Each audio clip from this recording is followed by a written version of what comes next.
Programang ito ay rated SPG. Striktong patnubay at gabay ng magulang ang kailangan. Maaaring may masiselang tema, lengguwahe, karahasan, sexual, horror o droga na hindi angkop sa mga bata.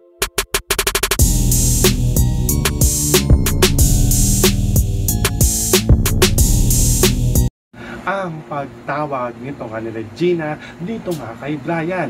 Dahil ito nga si Regina, tatawagan niya na dito ito nga si Brian dahil kinukulit na nga siya dito ng asawa nito nga ni Lyndon Man na hanapin na nga na dito ito nga daw kanyang asawa sa lalong madaling panahon. Kaya nga ito nga si Regina ay naisipan nga na dito tawagan ito nga si Brian upang humingi nga ng update tungkol nga sa paghahanap nga nila dito nga sa asawa nito nga nila kay Lyndon Man. Kaya nga ito nga si Brian ay sasabihin na nga na dito kaagad dito nga kay Regina na hindi na nga nila ito kailangan hanapin dahil nagkita na nga daw ito nga daw mag-asawa at nakapag-usap na nga daw sila ng masinsinan. Kaya gulat na gulat nga dito ito nga si Regina at kakagulat nga rin dito nga ni Regina nang malaman nga na dito na ito nga si Nalda ang nakakita dito nga daw kay Lyndon Man dahil hindi nga dito inaakala nito nga ni Regina na ito nga daw si Nalda ang makakalutas dito nga daw sa kanilang hinahanap na tao. Kaya naman ay dali-dali na nga rin dito binaba nito nga ni Regina ang kanyang pagtawag dito nga kay Brian at wala namang kamalay-malay ito nga si Regina na ito nga si Brian at ito nga si Nalda ay magkasama nga ito habang magkausap nga sila dito